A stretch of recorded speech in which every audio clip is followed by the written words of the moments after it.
we've snuck into the Arrowhead Game Studios offices here in Stockholm to find out a little bit about their newly announced game, The Cat is Out of the Bag, the Showdown Effect. And first of all, sort of, what kind of drove you to go in this direction with your second game? So basically, we talked a lot about games we wanted to make and what would be really cool and what haven't been seen in a long time, and that basically led us to draw inspiration from a lot of 90s movies, 80s, 90s movies, action movies primarily, such as The Matrix and other movies. Yeah, right? You know, but Hong Kong action, John Woo style. Your run-of-the-mill, outrageous action movies, actually. Yeah. But the thing is, the mechanics in the Showdown Effect kind of sprung from when we were younger. We played Liero and we played Soldat and all those awesome classics, and we felt like while there's kind of a 2D platformer heavy. Right now, it's like 2D platformer heavy on the indie front, at least. We felt that those networkable games where you can just play against each other, deathmatch, or any other kind of game mode, we felt that it was just lacking, and we wanted to do something like that, but with more outrageous action, and that was like it just felt natural to lean towards the action movies. Yeah, and especially, I mean, you seldom see a game that really captures the flow and action and like the traversing of scenery as action movies do. I mean, it's usually just guys standing around in an office shooting at each other, and then somebody dies and that's the end of it. There's seldom people that like get hit, crawl around, bandage themselves, get back up to the fight, rising up to the challenge of their rivals, maybe. Yeah, that's it. And just having a great action sequence. I mean, guns blazing, people dodging bullets, and so forth. Max Payne did a pretty good job at that, but that was a long time ago, and it didn't support any multiplayer. And that's something that we've really been longing for. So what we wanted to do is make this a smaller game, which has a shorter development time, where we could just get our fantasies about extreme action into the open, like come out of the closet. And sort of how does these inspirations translate into a game, and what does that add to sort of a 2D deathmatch? One of the biggest inspirations regarding game mechanics and free flow combat is, as Emil said, Liero, of course, but also Smash Bros. Right. Super Smash Bros. For when the Wii and the GameCube. Yeah. Right. It's for Wii, right? Yeah. Yes. So yes, I always mix those two up because I always play with the GameCube controllers. All right. Anyways, so the flow in that action. I mean, you're throwing these bouncy balls and baseball bats and lightsabers or footballs all over the place, and it's really tense, and especially when crazy things happen, like people like hitting some box with some explosives and everybody just flies away in a glorious fury blast. And I mean, that sort of a game mechanic that allows that is really is a pretty dynamic one, and not dynamic in the way that people usually use the word, in that you can run forward and backward and therefore it is dynamic, but that there are several external influences to each action you do. So depending on the situation, your actions will have different effects. For example, interacting with the background while you're running past a trash can will flip that trash can into the ground and spill all the trash. And as we've seen, everybody's seen this in movies. People run by trash cans and flip them over, and somebody else falls on them. So that's a really important game mechanic. What you can do with this is, however, that you can combine this mechanic with pits or whatnot, and you can create really interesting scenarios. Yeah.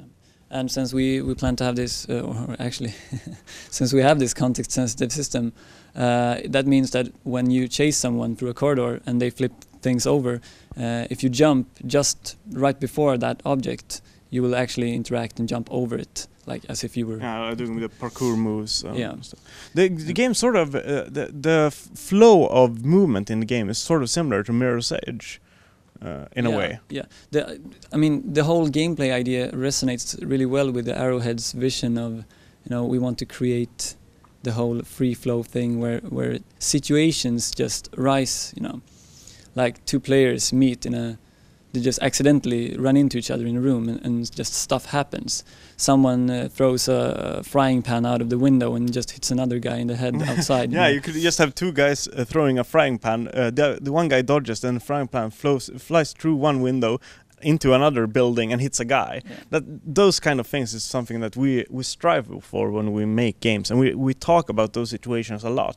Especially for example, when we made Magic, we talked a lot about trolls picking things up and eating them, and that would be really funny if like the mage could set himself on fire and the troll would hurt his hand. Those kind of mechanics are something we talk about every day, joke about, and is in the end something we actually implement instead of just having it as a fun dinner conversation. Because those ideas are going to create hilarious moments.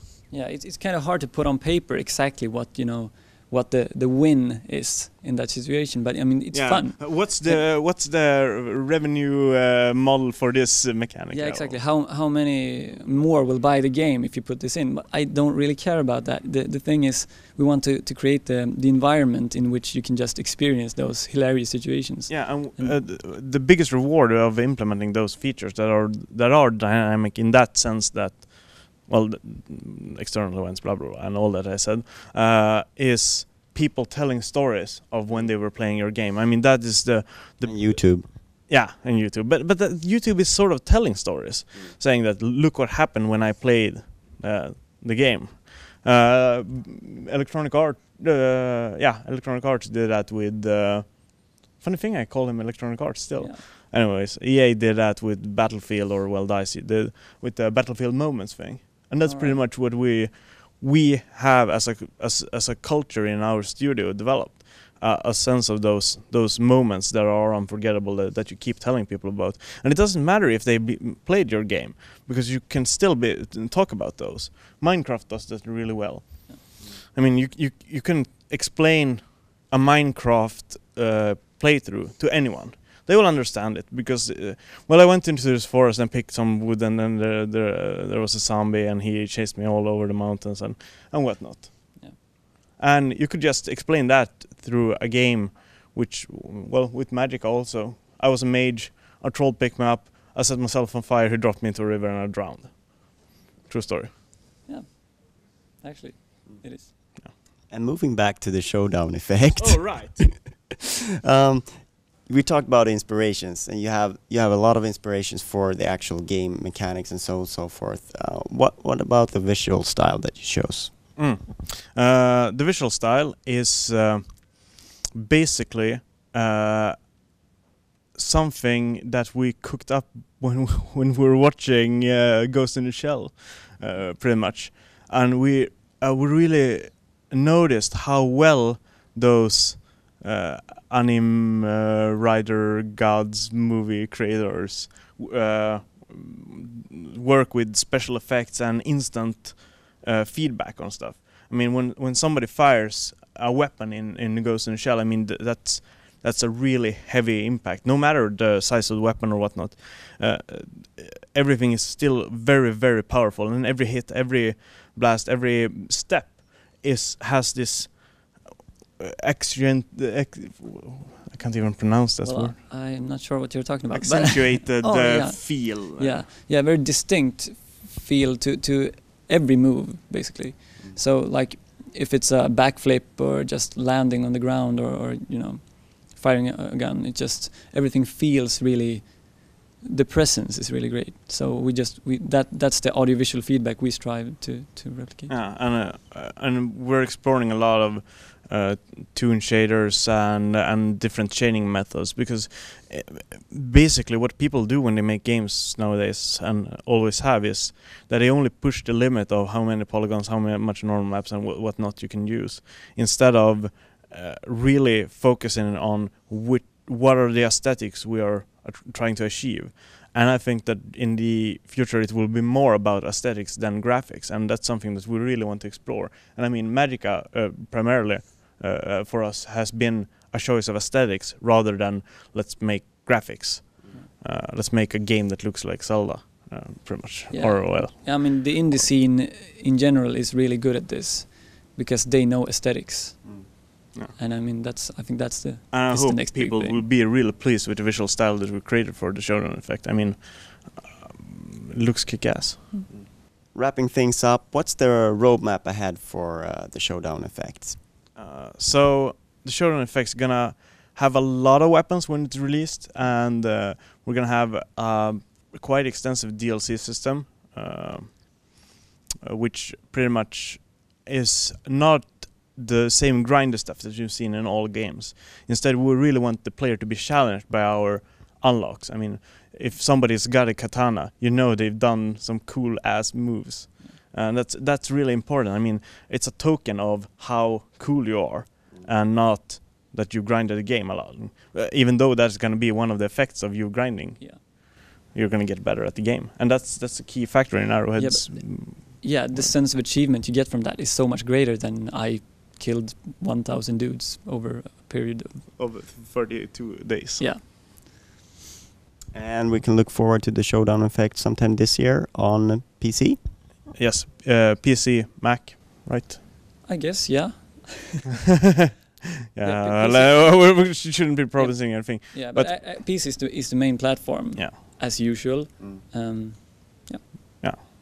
right. And it's gonna be out in beyond the summer, in the summer, right? Yeah. Late summer, somewhere around that. When it's done, basically, I mean, that's it's never good to push a game out before it's released, and we really want to make this right and focus our efforts on creating a kick-ass game.